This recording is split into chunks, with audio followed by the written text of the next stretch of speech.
Hi everyone and welcome to Modern Living TV. Hi Steph. Hi Bianca. You know there's always room for some furniture love on this show.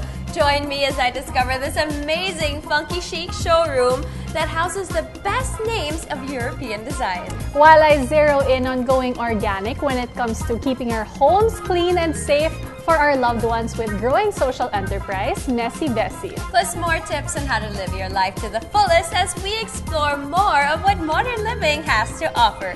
From living spaces to living life beyond its confines. This is your ultimate guide to modern living.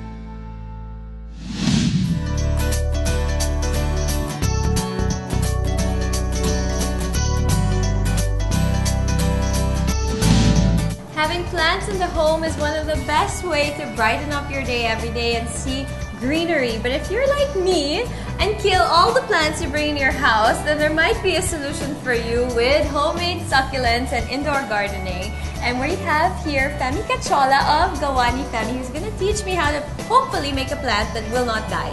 Hi Femi. Hello. Okay, so tell me a little bit more about what you do and then what we're actually going to do today. Well, I really like making different things with my hands, tangible things. So I use plants as part of my medium. So I paint pots, quirky pots, and also I dress up potted plants with macrame. So why succulents? Succulents are a good way to start when you want to garden because they're easy to take care of.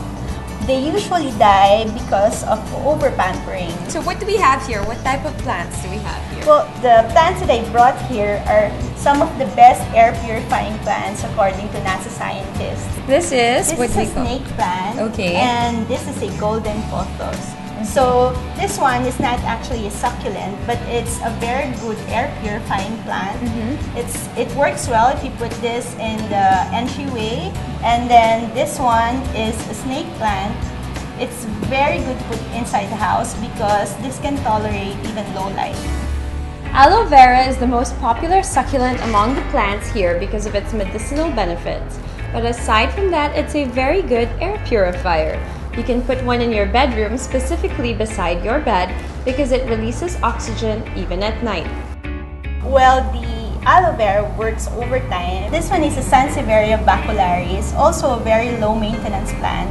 And then this is like a fern, right? Yes, this is a Boston fern, another air purifier. When you buy plants, they are usually placed in plastic pots or containers. So today we're learning how to repot succulent plants like this one. First of all, you have to choose your container. You have different kinds of container to choose from. You have terracotta, which is very porous. All pots should have drainage holes so that the roots won't rot. You can also use a ceramic pot like this. Ceramic pots are glazed, so it retains more moisture compared to the terracotta pot. Okay. And then also this very lightweight container. What about size? How about choosing the right size of pot for the plant? If it's too big or too small? Ideally, the size, the pot should be at least 2 to 3 times bigger than the plant. I like using terracotta pots because they are very porous. The roots can breathe inside the pot. I usually replace all the soil just to give it a fresh start. Then you set it aside first, and then we'll prepare your pot by putting paper plate on the drainage hole so that the soil won't come out when you water the pot. You just put around 1 inch of pebbles in this pot for good drainage, and then we can put some soil. Use a potting soil with organic materials like perlite, rice hull, and cocoa peat for good drainage and aeration. Make sure that when you plant your aloe vera, remember the soil level is around here. So when you plant it again, it has to be at the same. So we pack it in. Yes, you have to push the soil around the plant so to make it stable. Repotting your plants is actually good, giving them a fresh start with their new environment and their new home. Top it with some pebbles. The pebbles will keep the soil down inside the pot when you water it. Because some parts of the soil are lightweight, so the pebbles will keep it inside when you water it.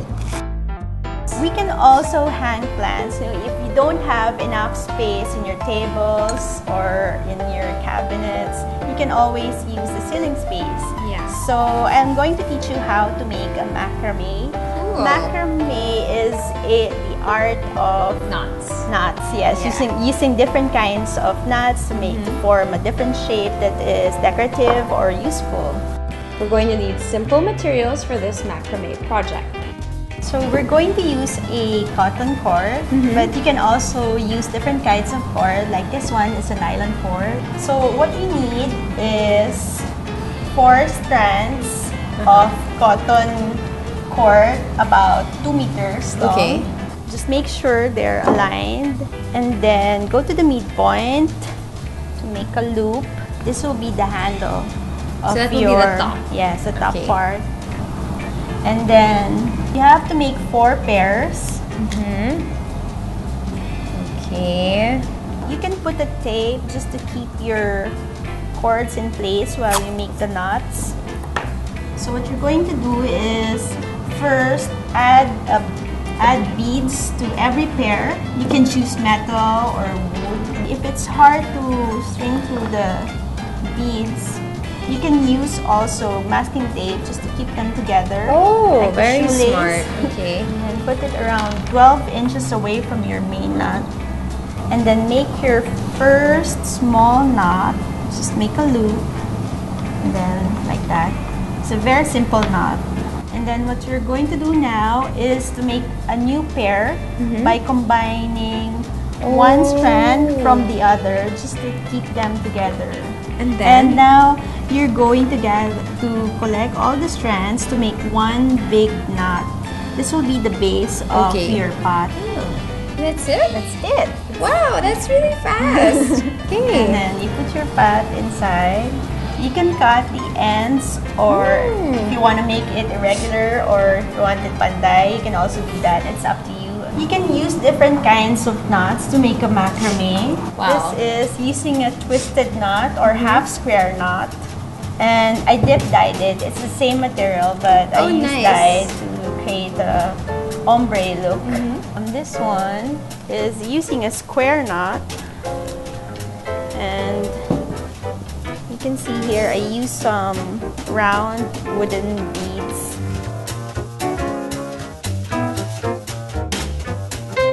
So I just found out today how easy it was to pot your own plants and actually dress them up with a little bit more love. This took barely 5 minutes. So hopefully with a little extra love and TLC, these plants will manage to stay alive longer to keep your house bright and fresh. Let's talk about the advocacy of Messy Bessie in general. Messy Bessie was established for the main reason of providing jobs and education for these disadvantaged young adults. So that's really why we put it up 7 years ago.